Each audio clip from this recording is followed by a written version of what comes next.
There was a low point in my life, and I just needed a little help.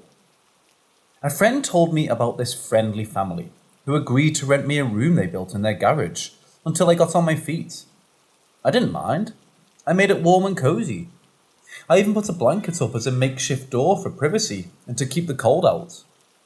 Their daughter Tracy and I became very close. The heads of our beds were separated by the garage, and we would sometimes talk to each other through the paper-thin wall when her parents were asleep. It was a small 3-bedroom, 1-bathroom house with a garage in the front, located directly across from Palmdale Mall. You walk through the front into the living room and kitchen, then to the right, an open doorway to the hall, her room, then the other rooms in the back. One night I was sleeping, and I woke up feeling dread.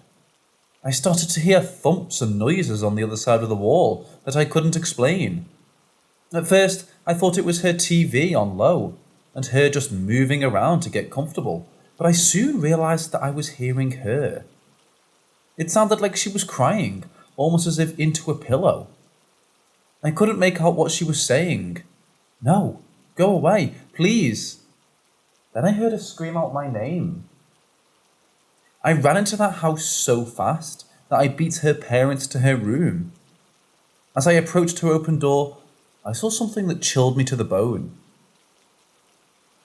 It was a grey mist hovering over her bed, like a sheet, and she was laying there gripping her blankets up to her neck. The second I entered the doorway, I saw the image of a withered older man, pressing his face against hers, and then it whipped its head and looked straight at me like I was intruding. Its face then twisted and grimaced at me as she screamed my name again, but louder. I could feel its hate, and then it wisped away like long strands of hair blowing in the wind, followed by a dark shadow that trailed behind as quickly dissipated. I was the first to run to her bedside, holding her tight. I rocked her in my arms. Her body was shaking, and it took what seemed like forever for her to calm down enough to tell us what happened. She said she'd just laid down and turned the light off in a nightstand when she heard something coming from the other side of the room near the closet. Tracy said that she sat up trying to adjust her eyes when she saw what looked like a mist on the floor moving towards her bed. The room started getting colder. Tracy saw a face forming with a full body stretching out, and it started crawling up the end of her bed onto her legs. Tracy tried to move. Still, she felt frozen with fear. Tracy told it no, but it just kept crawling up her body until his face was on top of hers. She said, "That face! He was smiling while he was choking me and taking my breath." Then she said that she screamed out my name. I don't know why her parents just blew it off. They told her it was probably a bad dream that felt real, but I believed her. They didn't see what I saw. I asked her dad the next day why they reacted like that and didn't support her fear, and he told me that he just thought she had an overactive imagination. He said that they see things all the time as well that can't be explained, but they don't freak out about it. He told me they named it Charlie. We strung white Christmas lights throughout her room after, and from that point on, she never slept with her lights out. A couple of months later, the weather was starting to get cold, almost unbearable, and they were kind enough to let me sleep on a recliner in the living room that was facing the doorway to the hall. They had a baby gate in that doorway to keep their dog from going into their bedrooms at night, and I didn't mind sharing my chair. The dog kept me warm. On this particular night, it was late. Everyone was in their rooms, and it was quiet. The sound of the ticking clock was lulling me to sleep. I must have been knocked out for a couple of hours when I heard the gate rattle. I thought it was just her father getting a late-night cup of coffee like he had done so many times before, so I didn't even look out of my covers. Only thing was, this time I didn't hear him in the kitchen. Oh well, I thought, it was probably someone going to the bathroom, so I fell back to sleep. Once again, I was awakened by the gate rattling. Only this time, it was louder, as if someone was intentionally trying to wake me up. The dog next to me started shaking and growling, so I peeked out from under my blanket. There he was, standing with his hands on the gate, shaking it. He shook it louder and louder, and the dog started to bark. I thought someone was going to hear all the racket and come out, but nobody did. I was alone with this thing glaring at me. His face started to morph and his mouth stretched open, but I could somewhat see through him, and in a deep guttural voice he adamantly told me to get out. I put the blanket over my head and cried, "Okay," over and over until he disappeared. I stayed up all night watching TV, just waiting until someone woke up. It wasn't more than a few days, and I was out of there. Pretty soon after that, they ended up moving too. Not for the same reason, but I'm glad they did. I can't tell you the backstory of the house or who that older man was. Later, I worked doing maintenance and painting for the real estate company that contracted that house, and every time that it would come up for repairs, I bid it off to one of the other workers.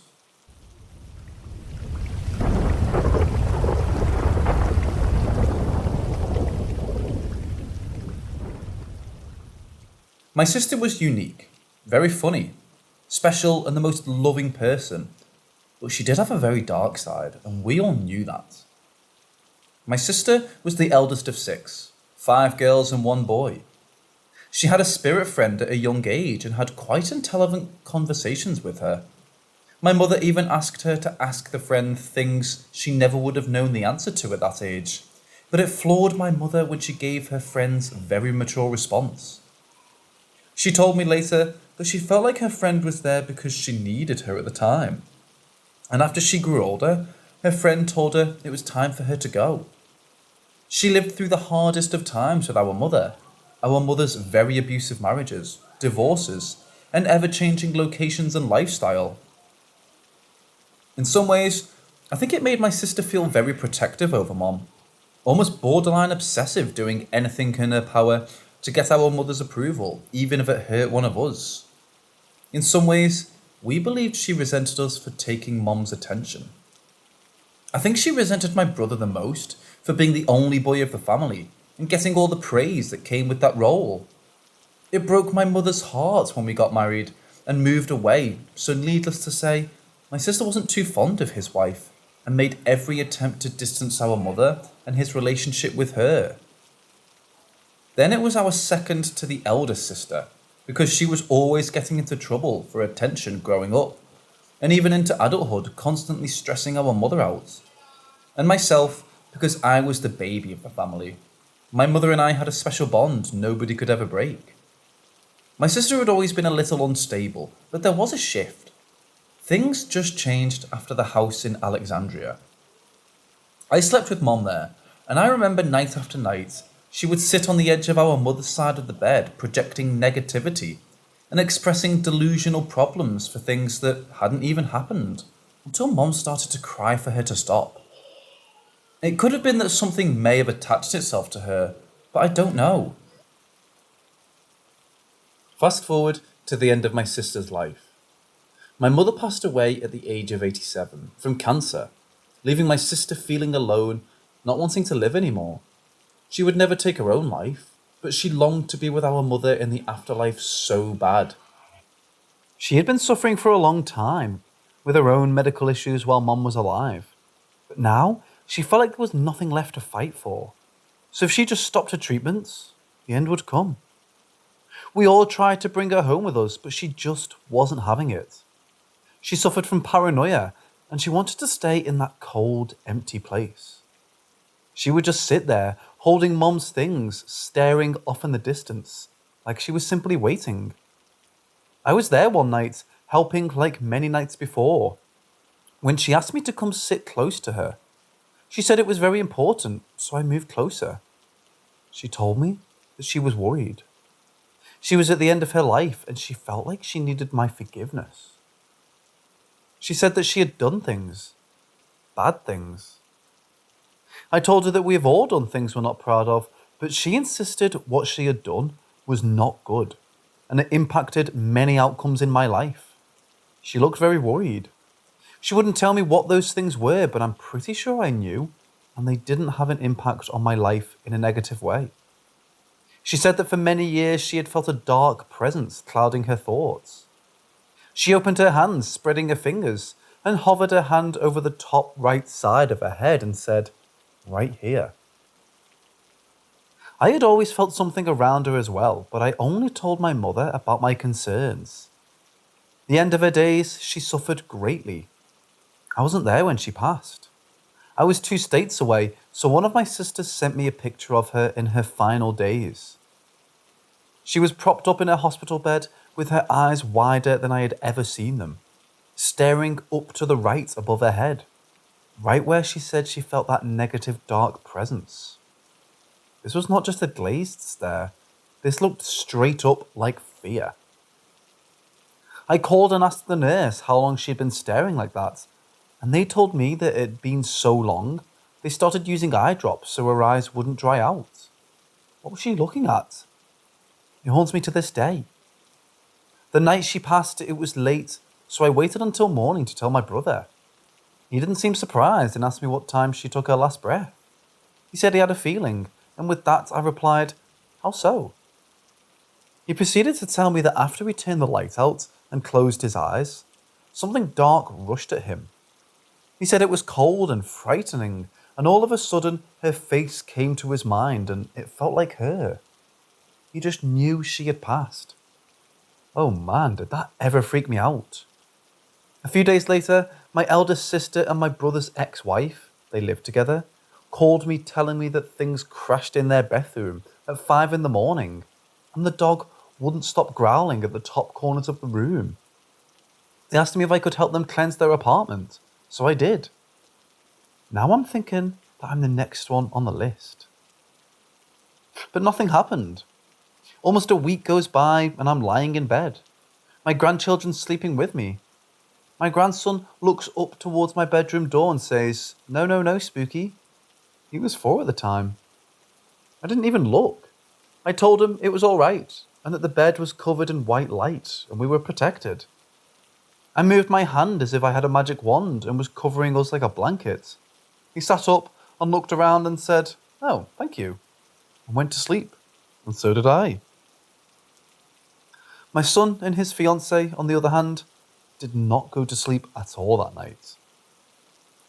Now I keep a very bright night light on in my room, so there was no explanation for this. I live in an old farm-style house with a loft upstairs, where my son has his room. The door to the stairs goes into the kitchen facing my room. My son said that he and his fiancée came downstairs to the kitchen. They both looked toward my room to see if I was up, but in the doorway, they described it as light-absorbing darkness. They both stood there in disbelief, stricken with fear trying to see in my room. It was almost as if whatever it was couldn't get in there, but it was standing there just feet from my bed. It stayed there for a while and then went away. Later that month, my grandchildren and I drove down to my mother and sister's home to put all of their remaining belongings into storage, and that's when we were met with that same darkness that shook us to the core. It left me questioning life events from the past. Was it this thing that made her that way, and did it have a hand in changing the course in our lives? Or was what we saw in that house something else altogether? I hope she finds peace.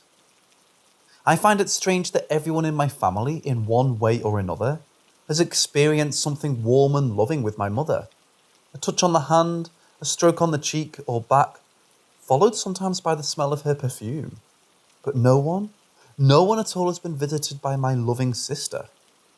It breaks my heart to think that we don't really know what is on the other side. Is she being held somewhere and we can't help her? Or did she simply just move on? I hope it's the latter.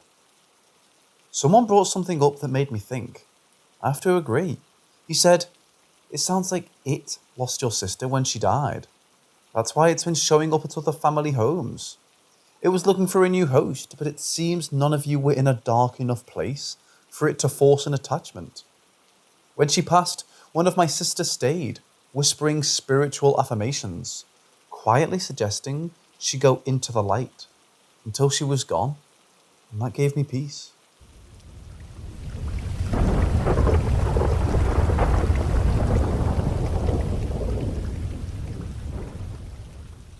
Prior to 2016, I lived in Palmdale, California.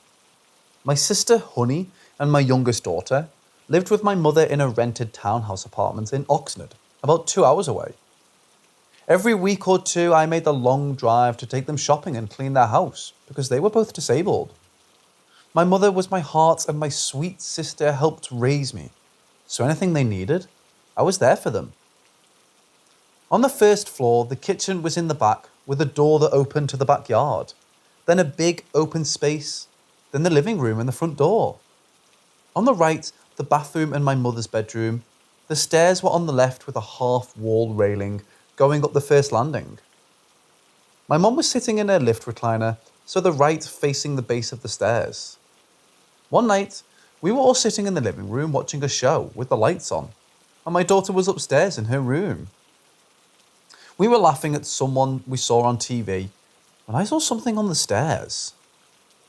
It darted down the steps real fast, peeking up at me, then ducked down behind the railing, followed by a cold chill that entered the living room.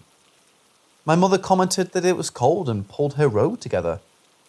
At first, I thought it was my daughter playing tricks on me, but when she didn't pop up, I felt concerned. I said, "Mama, did you see something?" Because she had full sight of anything there. She said, "No, dear. I thought I did, but there's nothing there." That's when it hit me, and instinctively I knew what it was and where it came from. I ran up the stairs and burst into my daughter's room. "What did you do?" She looked at me with her eyes wide. She knew exactly what I was referring to and started apologizing. I told her to tell me what she did to bring it into this house. She proceeded to tell me that when her girlfriends were there, they thought it would be fun to summon a spirit. Then they tried to reach the father of one of her friends who passed away 2 years prior.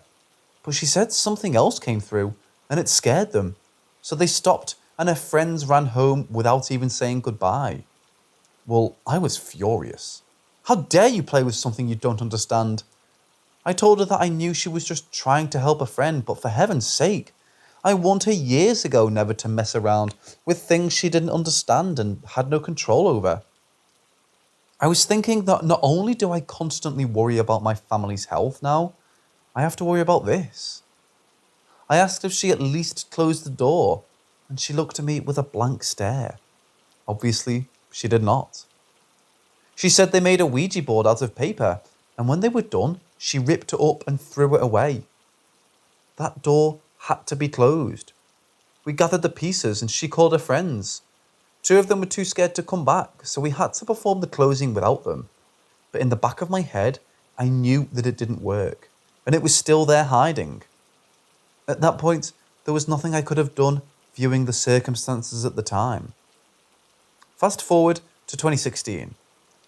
I had an opportunity waiting for me in Washington State, so I begged and pleaded for my mother and sister to go with me.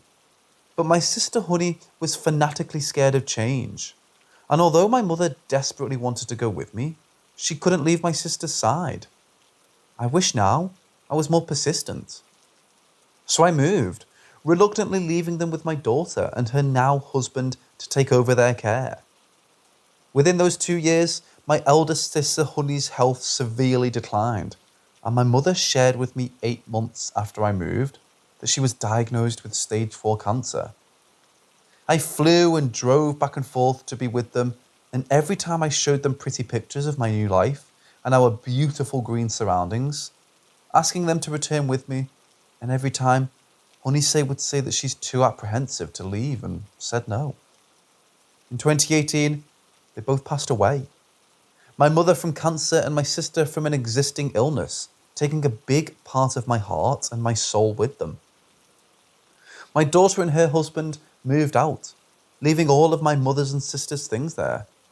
Somebody had to put their stuff into storage, and of course, it had to be me. Even though I was the youngest of 6, I felt it was my duty. I drove there with my 2 grandchildren, 8 and 4 at the time, because there was no one available to watch them for that longer time period. When we arrived, the place was in shambles. Dirty dishes and mouldy food lined the counters and was piled up in the sink, and it looked like soot all over the floor. Mom and Honey's personal belongings were strewn around the house, and in my mother's room, a barricade of trash piled up all the way up to her door.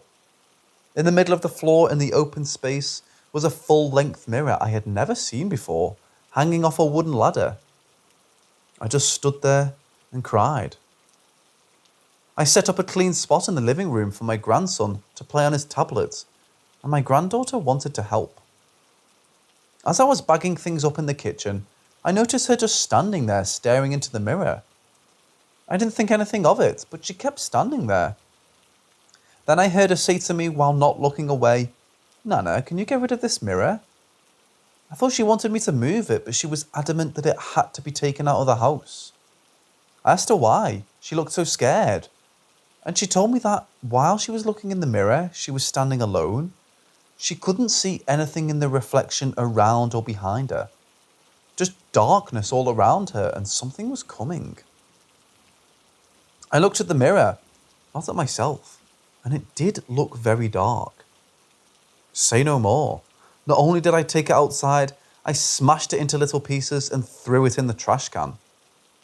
We decided to sleep in the living room, and it took days to even come close to being done. This was the last night, and we were done. I just mopped downstairs, so I locked the doors and all the windows in the whole house, and we slept upstairs in the bedroom, across from my daughter's old room. We hunkered down on some mattresses on the floor. I always left a light on in the hall. I'm reading a book online. My granddaughter had fallen asleep next to me, and my grandson was on his tablet at the end of the bed. I was getting sleepy, and my grandson started to yawn. He looked up from his tablet and his eyes got big. Then he ran to the door shouting, "Spooky!" and slammed it. Running back, he quickly got under the covers and got as close to me as he could, making me feel very uneasy.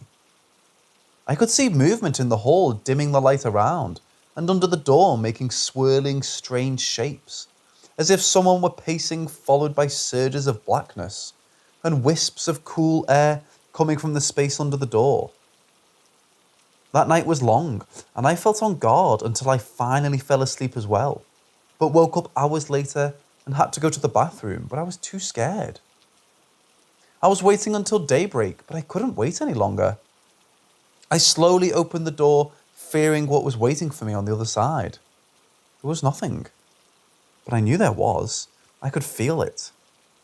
I tried to be as fast as I could, and I left the bathroom door open so I could hear the kids. Then I ran back, hearing a swoosh behind me. I slammed the door and laid holding the kids until daybreak. I received a call from my sister later that morning. She couldn't understand how we'd been able to stay in that house.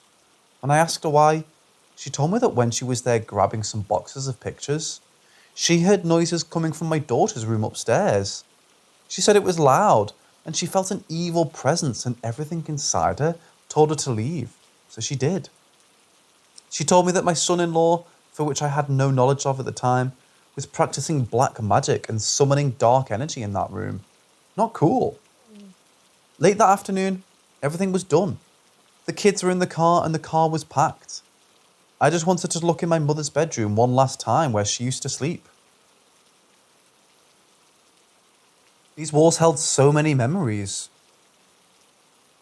I felt like if I looked hard enough, I would see her laying where the bed had been, and in my mind, telling me not to cry. As I stood in the doorway, a chill went up my spine. The hairs on the back of my neck and my arms started to raise, and I could feel something closing in on me.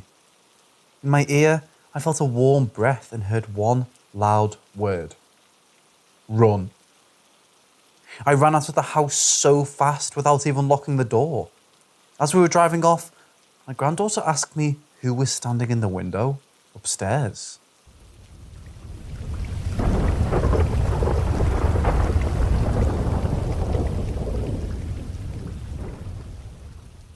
Let me start by saying, we had a good and loving mother. She put us before anything and anyone.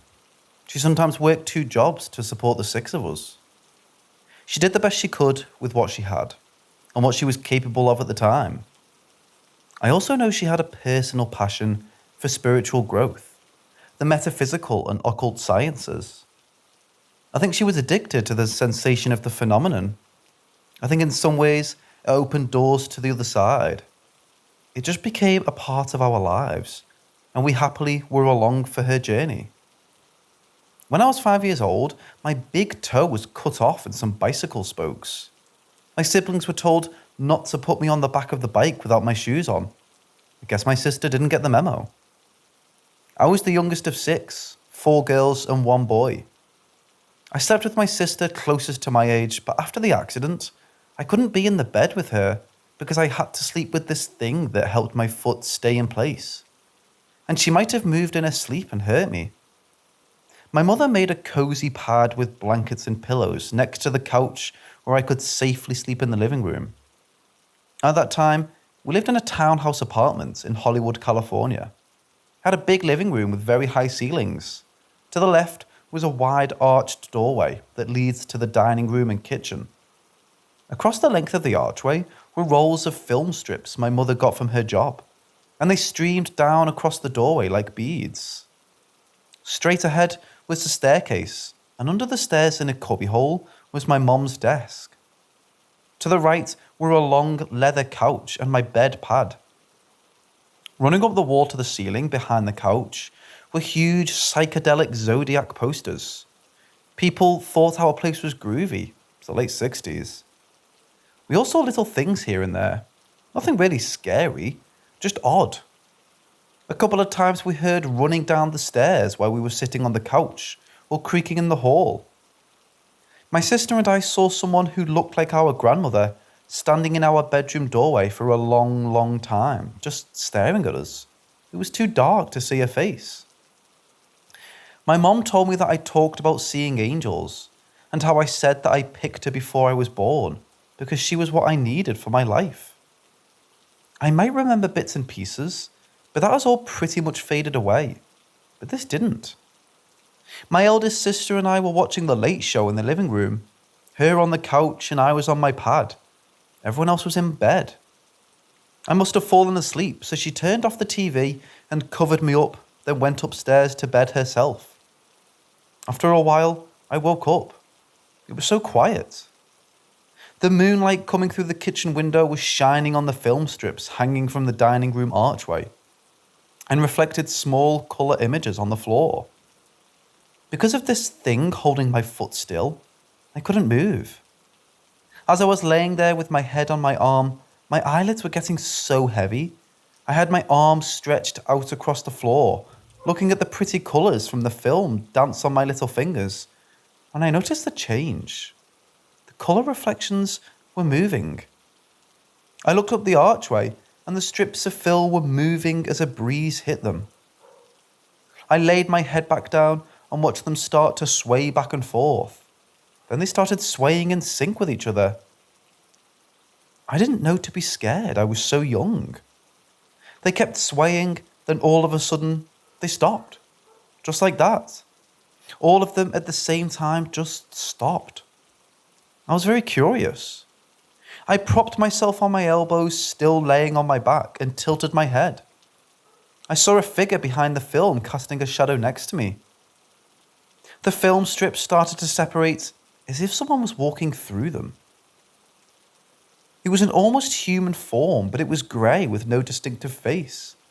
It had a male's energy. I could see him as he stepped closer. I looked down and noticed that he had no feet. I looked back up at him, but instead of him across from me now, he was crouching down 2 feet from my pad on the floor in front of me. I remember wondering why he had no light coming from him. I wasn't scared at that point. I just didn't understand. I got even closer and leaned over my head. I innocently looked up at him. He was less than 2 inches from my face.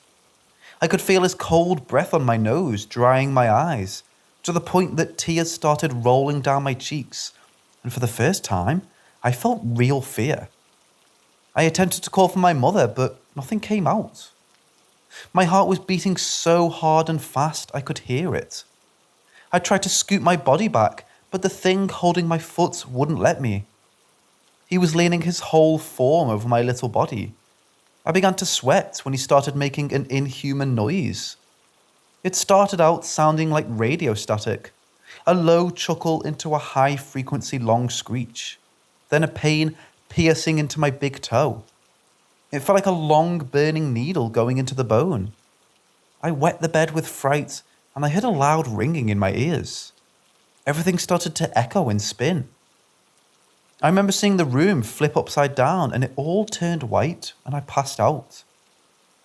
I woke up to my mother cradling me and calling out, "Baby, baby, you alright?"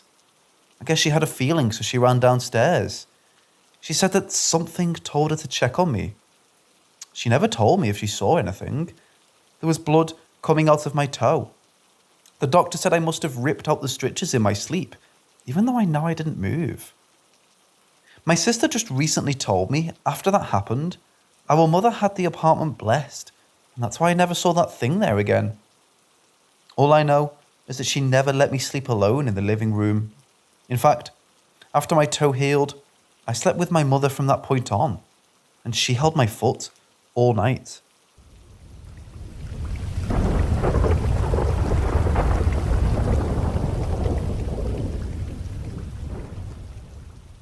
This happened around 2007. I involved myself with self-help meetings, and I was there almost every day. I immersed myself into helping others and being of service. I included my daughter in those meetings, and she really enjoyed all of the camaraderie we had there, almost like a second family. We were respected and well loved. Well, I didn't go around telling people about mine and my family's past, or our paranormal experiences. I didn't want anyone thinking I was weirder than I already was. One day, this lady started sharing about her house being haunted. I didn't think much. People are always jumping on the paranormal train when it could just be explained by air coming from the vents moving the curtains, or pipes rattling in the night. I'm a very big on cause and effect. My daughter, on the other hand, whispered to me that I should help her. I whispered back that she had always been a storyteller. Everyone knew that. And I thought she was just trying to get attention like so many times before, and left it at that. Besides, she'd always been rude to my daughter, and I, despite us trying to be kind, so why would I bend over backwards and put myself out there like that? Time passed, and one morning she came in a little dishevelled.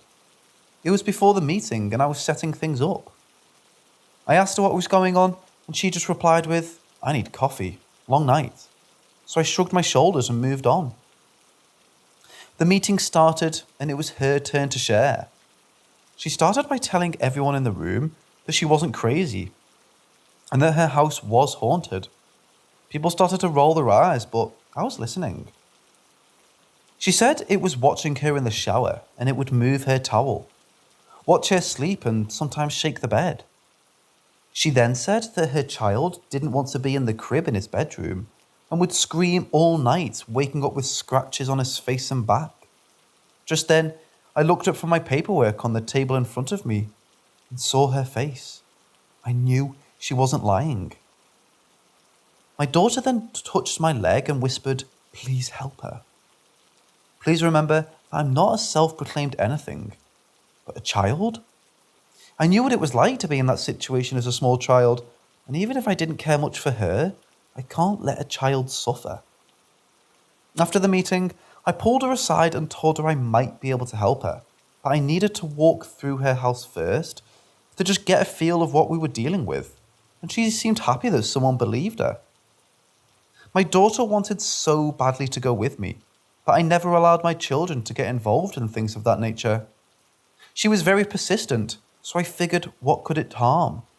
I'm just doing a walkthrough. When we arrived at the house, she greeted us at the door with tea and cookies. I stepped through the door, and despite all the lights on, the room seemed dark. I asked her ahead of time to make sure her air was off and all vents and windows to be closed. We went room to room and corner to corner, feeling a definite change in density and temperature. My attention kept pointing towards her bedroom wall. I asked her what was on the other side, and she told me about a closet and to feel free to go into that room. As I walked through the door, I felt something inside me pulling me back. The room had pictures on the wall that were ripped, just hanging there. A Barney poster ripped in half, still stapled to the wall.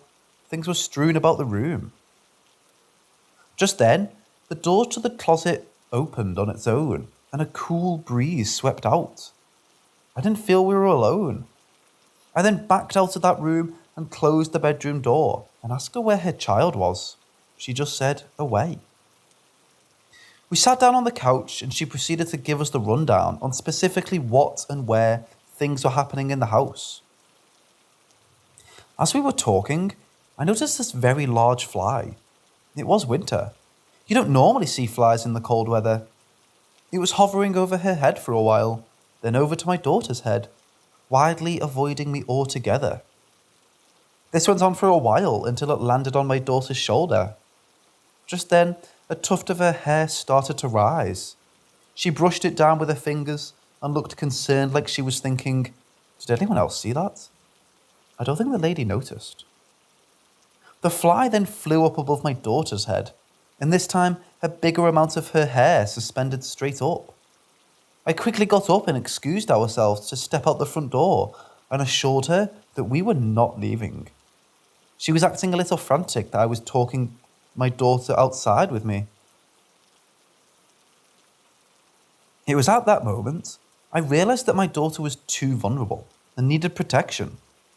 I said a protection prayer and covered her with white light and told her to wait in the car.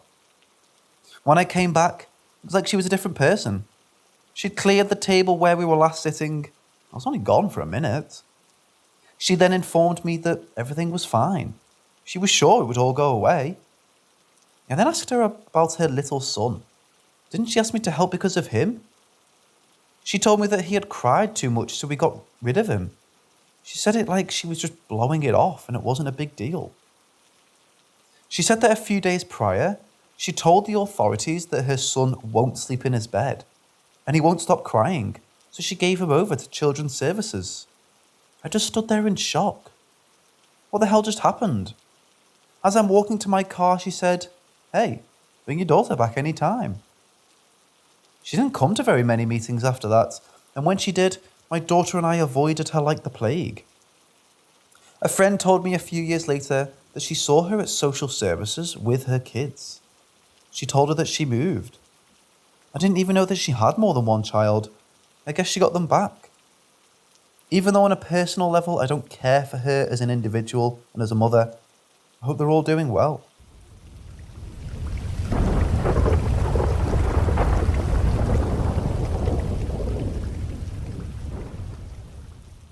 My name is Brandy. I'm 56 and I live in Washington now. All these years, my kids wanted me to write down events that happened to myself and my loved ones. Quite a few members of my family have recently passed away, leaving so many untold stories. So I didn't want these experiences to die with me. So for my children, here it goes. A lot of messed up and supernatural things have happened to us in our lifetime. Most with witnesses. This is one of them. About 27 years ago, while house hunting for a rental, I met the former renter of this run-down but livable house. She warned me not to live in this house because I have small children, and not only was it run down, it was very haunted. And never, she was stern, never let a man live there with you, because he'll be taken over by the evil that lives there. Now, I'm thinking she's crazy. She was just mad at the landlord for something. We needed a home desperately. I was also thinking that I've lived through worse and houses could always be cleansed, so I blew it off. I ended up renting the house, but I soon realised that I should have heeded her warning. The house was musty and old, made of wood. The walls, the ceiling and floors were all wood. Even the bedroom doors blended in with the walls, but the bedrooms were painted on the other side.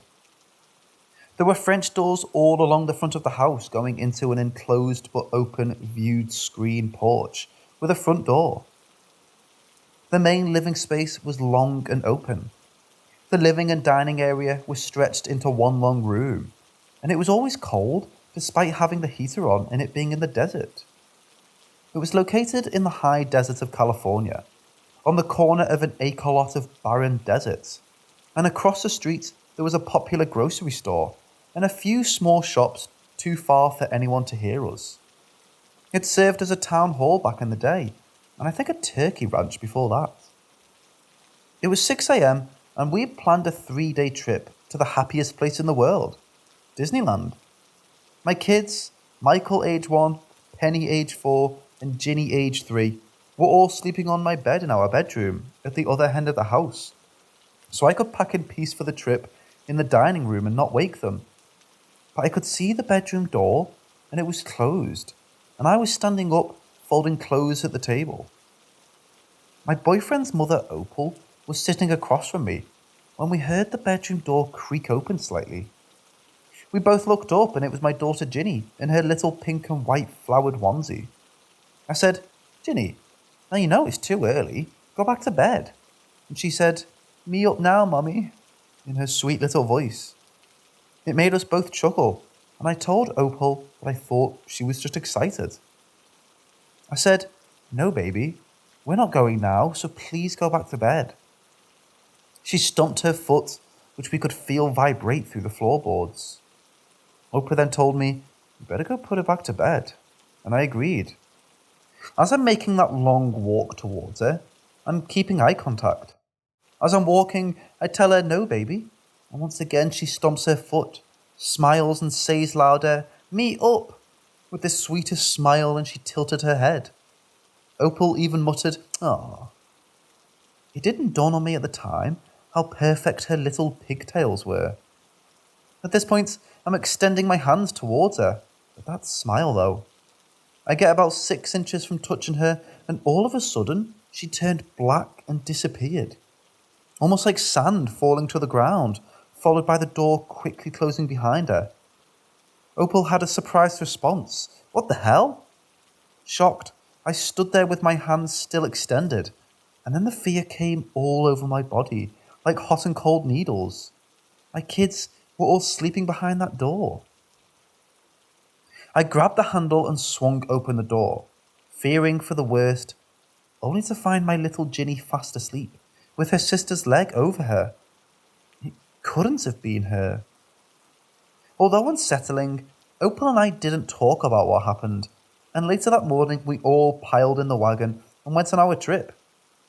We had a great time, but when we came home, we were met with all of the lights on and old music playing loud coming from the inside. People were standing around in my living room, 2 separate groups like 2 different periods of time. I turned to my boyfriend and asked how these people got in, and if he left the door unlocked. He told me, "No, why the hell would I do that? You saw me lock it." We all got out of the wagon and cautiously approached the front door. As I got closer, I could see a couch not where our couch was, with a man in a white tank top sitting there. He was dirty, and he was looking at this boy standing in the corner with such hatred. You could tell the boy was abused by the way he was standing there with his head down. That's when he looked up at me, and it pierced my soul even now thinking about him. The kids were scared, and the dog was growling. I grabbed the doorknob to put my key in. Just then, the music stopped and the lights went out. We opened the door, and nothing. Nothing had been moved, and no one was there. I couldn't get the image of that sad-looking little boy I saw standing there out of my mind, and it was a while before I saw him again. It was a nice day. My boyfriend and his mother were still at a doctor's appointment, and the kids and I were out grocery shopping, having a good time. I usually kept the living room light on when I knew we were going to get home after dark. I didn't realize we would be gone that long, and it was just starting to be dusk. I pulled into the gate, and I think the kids were a little too rambunctious. Too much spare change quarter machine candy, I guess. I sat for a moment planning my attack with getting all these groceries, a sleeping baby, and the 2 girls up the steps and into the house, when I noticed movement in the living room. No one was home. I could hardly see anything in there because the light wasn't on. I started to get out when the girls jumped out of the car and started running for the steps. "Stop!" I yelled and ran over to them. Well, you could hear noises like a child running around, and my eldest daughter to this day says she saw a little boy and described him to a T. But at that moment I thought it might be an intruder or something. 3 steps went up to a landing. a locked front door opening into a window screened in porch. Then the 3 French doors. I told the kids to go to the car, but they were too scared to leave my side, both of them clutching the back of my shirt. I armed myself with a big stick by the landing and forged through. I burst through the door to the porch, and he was there, his face with his 2 hands cupped against the glass, as if he was peering out, and then he vanished. It was the boy I saw standing in the corner that day. We went inside, and I searched every room with my obviously frightened children practically attached to my side. There was no one there. Was my mind playing tricks on me? And was I projecting my fear onto the girls? I turned on all the lights and ran to get my sleeping baby and the rest of the groceries out of the car when I stopped in my tracks. There, on the glass, were 2 crescent moon handprints, and it was fogged up where his nose was. It stayed there for at least 20 minutes. Let me add my thoughts here. I don't always need words to communicate with them, or for them to get a message to us. They're not bound by flesh. It's important that you have an open mind and always keep your will strong. At night, you could look out the French doors at the stores across the street and see the vast desert behind them. The property was pitch black, so you saw the reflection of yourself and whatever was behind you. That night, everyone was asleep. It was near Christmas, so I was admiring the lights decorating the storefronts when I felt one of my children through the floorboards skip up next to me and heard a faint giggle. I felt a tug on my shirt, so I turned my gaze to the reflection, extending my arm over as if to caress the back of his head and pull him next to me. It didn't hit me. This wasn't my child. He came in under my arm and stood there looking up at me, and all I could feel was love and sorrow. I turned to look at him, but he was gone, so I looked back to his reflection, and it was gone as well. He was about 7 or 8 years old. He had what looked like black and white Converse on and was wearing old jeans with rolled up cuffs. I could see the edge of a white t-shirt under a light grey sweatshirt, and his hair was sandy blonde and wisped to the side with the sweetest smile. In that moment, I felt everything and cried. I saw images of abuse I didn't want to elaborate on, and he made me feel that the man was not his father, and that he loved the comfort of our presence. So many emotions. I went to bed and held my kids tight. I was so full of questions like, what happened to his mom? How did he die? I looked for records and was told that back in the day, there were not many records kept out there in the desert. A person could live and die and no one would know unless it was reported. I felt whatever else was in the house was evil, and we found out just how evil it was the longer we lived there. I feel I should describe the bedroom so you can get a feel of the surroundings. On one side of the room, there was my full-size bed against the wall, and a single bed next to me against the other wall, separated by a small nightstand with a lamp where my 2 little girls slept. The door to the living room next to their bed, and at our feet was the hall door and closet. Many nights, we would see the light beneath the door get blocked out, as if someone was walking up to my room, just standing there, then fade away. At first, we thought it was Opal going to the bathroom, since it was right next to our room. But we found out later that it wasn't her because she was frail and had to use a potty chair in her room. The dog would sometimes growl and scratch, but when we opened the door to the hall, there was no one there. Almost every morning at 6 a.m, we could hear the lid to the toilet slam up and the toilet flush. But when we ran in there, the lid was down and the water was calm. A phone would start ringing in my room, despite us not even having one. And we could hear old music coming from the walls from time to time. At first, we thought it was coming from the pipes of our neighbour or something, but we didn't have any neighbours because the lady had already moved out, and that house was completely empty. So many things happened there, but this night in particular caused me to never let my girls sleep in their own bed alone. The girls were so happy that day. They both received a package from my mom full of princess stuff, toys, cups and bowls, 2 beach towels, and 2 nightgowns embossed with their favourite princess images. The nightgowns were short and silky, and after their bath they begged to wear them to bed, so I happily complied. It was quiet in the house that night. Opal was with family along with my boyfriend, and I don't remember where the dog was, but he wasn't there. I took them in, oldest by the wall and youngest closest to me, on the outside. I wasn't ready for sleep, so I put a scarf over the lamp to dim the light so I could still read. Now I'm sitting on my bed next to them, and as I'm reading, the covers slightly came down off of the girls. I didn't think anything of this, because my oldest daughter was notorious for kicking off the blankets. So I took them both in and continued reading. It happened again, and once again I covered them up. At this point, I was feeling uneasy and the hairs on my arms were starting to raise. Never a good sign. I looked at my oldest daughter and noticed that she hadn't moved. How is this happening? I sat back down on my bed and pretended to read intently, staring at the covers over the book pages, feeling my heart pound through my chest. Moments passed, and I felt myself trembling trying to hold the book steady. And then it happened. I saw the covers start to move, but the girls were still. I was confused. I didn't understand what was going on. The covers were then pulled down with force, so I leapt up and grabbed the covers from the end of the bed, pulling them up. At this point, I was standing next to them, and my voice started to quiver as I firmly yelled, "Stay away from my girls." I still don't know who I was yelling at. I sat on the bed next to them, gripping the covers tight, when they were jerked from my hands down to the foot of the bed, exposing my girl's legs, and my youngest daughter's nightgown started to rise up to the top of her thigh.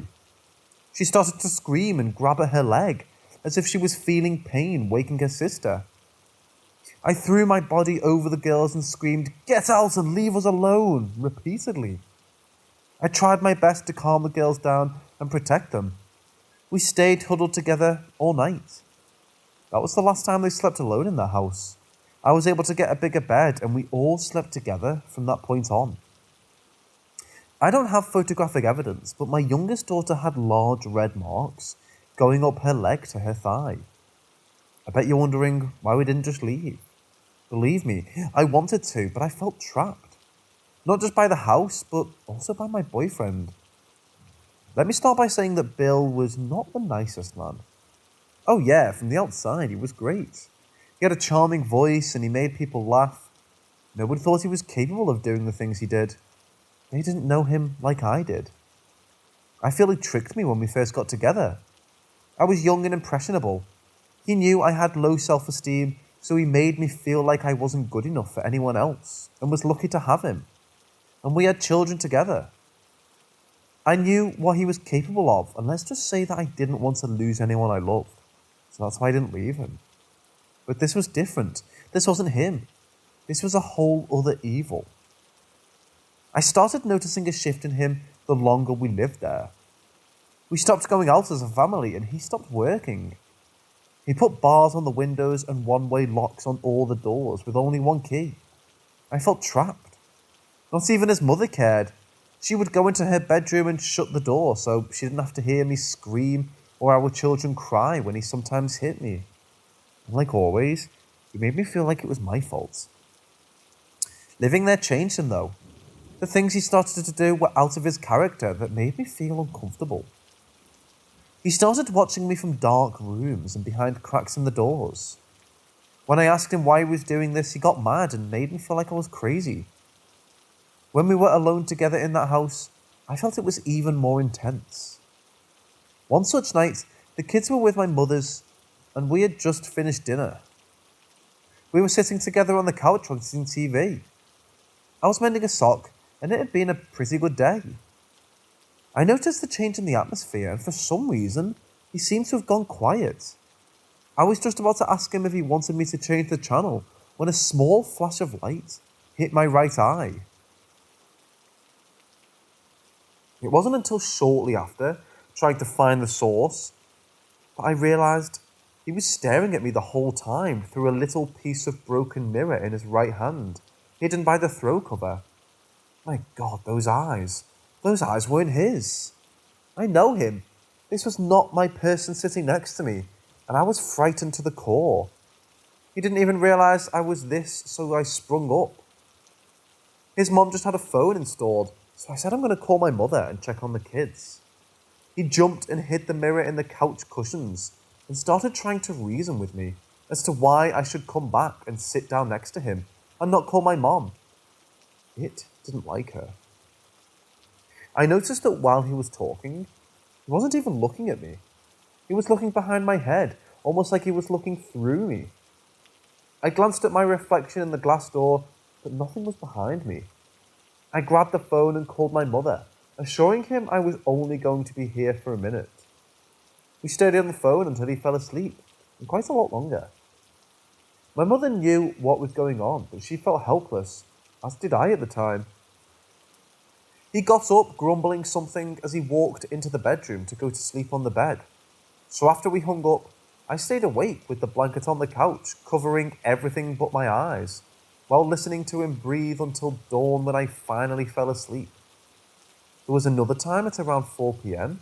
We needed some groceries for dinner, so I got the girls ready and left my baby boy asleep in his playpen in the living room. Opal was napping at the dining room table, and my Bill was sitting on the edge of our bed in the room. I yelled out to him that I was leaving and to keep an ear out for the baby, but he didn't respond, so I repeated myself. I heard him mutter, "Yeah," so we left. The store didn't have something his mother wanted, so I had to go to 2 stores. It had just gotten dark. As we pulled up, I could hear the baby crying. I rushed in, and his mother was still sitting at the table.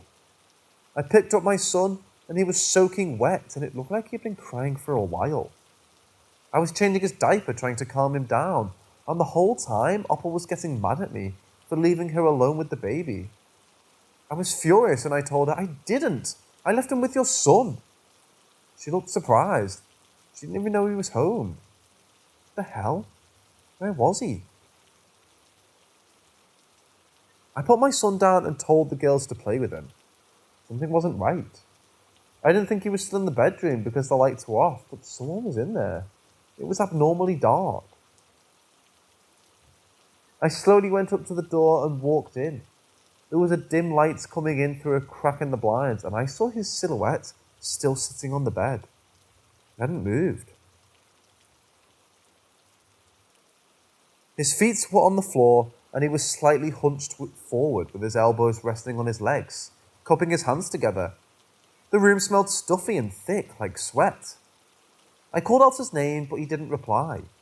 Once again I called his name, adding, "You're scaring me." I moved closer, saying, "Why aren't you answering me?" I saw he was sweating and that it was glistening in the light and dripping from his head to his hands, and then his hands to the floor. I could hear it as it dropped. I was shaking while I slowly made my way around him to the lamp, and I heard a growl that almost sounded like it was coming up from the floorboards. I turned the lamp on. His shirt was soaking wet. There was a pool of sweat at his feet, and his eyes were darker than I've ever seen them, and his stare was fixed down. I was afraid to get near him, but I felt he needed my help. I started to shake him while calling out his name. He was cold to the touch. I crouched down in front of him between his legs, but honestly, I wanted to run out of that room. I took his face in my shaking hands, and with a quiver in my voice I said, "Please, Bill." Just like that, he snapped out of it. He grabbed both my wrists and hurled me onto the bed behind him. He said with a loud voice, "What are you doing, you freak?" Then he got up and went to the bathroom. I heard him turn on the shower as I laid there curled up, not knowing what just happened. I soon composed myself and went out to bring the groceries in and make dinner. Later, he joined us as if nothing ever happened, but I still felt uneasy. The night went on, and he was his old self, goofing off with the kids and watching cartoons. I went to the kitchen and started washing dishes with my back to the hall. I heard him in the living room with the kids. I heard him. The next thing I knew, he was behind me, and he aggressively grabbed my waist and put his mouth on me. I could feel his teeth on my neck. I jumped. He startled me. Then he looked at me, like he wanted me dead and said, "You disgust me," and left the house. I don't know where he went, I didn't ask. All I know is that he was gone. He came back later that next morning dirty and saying something about him getting lost in the desert. I remember him telling me once that I could scream out there and no one would hear me. We eventually got out of that house after living through horror, not knowing from day to day what was going to happen next, and who was safe from that evil. Later, after his mother moved into her daughter's house, she passed away. I felt bad because I wasn't sad. I found a way to leave Bill. I made an excuse that I needed to pick up a check from the welfare department, and I had to bring the kids with me. After I was there, I told them that I was being abused, and they helped me find a safe place to go. After I didn't return that day, a detective from the sheriff's department came and asked me questions about him, because apparently he stole a child and took her to that empty house. Thank God he was caught before we could do anything to her. I never let him hurt my children, but sadly, they remember him hurting me. For years after that, I would have nightmares of him appearing at the foot of my bed, clawing his way up my legs, closing the space between our faces with his cold breath on my lips and those eyes. I would wake up gasping for air. About 9 years ago, I looked up his name and found him on a website exposing predators. I still shiver when I see small mirrors or broken glass. A few years after we moved out, I ran into the former renter. So I asked her if she knew anything about a little boy ever living there, or did someone die, and she said, "No, this is not fact." She heard, I don't know where, that there was a boy and his mother disappeared, leaving him with his stepdad, who was horribly abusive to him. Later, the boy was found stuffed in a hole on the property, dead, and they found the stepfather's dried and decayed body on the couch in the living room. He'd committed suicide. I don't know if that's true, but it seemed pretty close to what I felt. I wish even now that I could have helped that sweet little boy move on. We couldn't even drive down that street for years after that, and we all cried with relief many years later when we found out that the house had been demolished to the ground and a housing tract was built over the land. I still wonder if those people living there are plagued by the evil that lived there.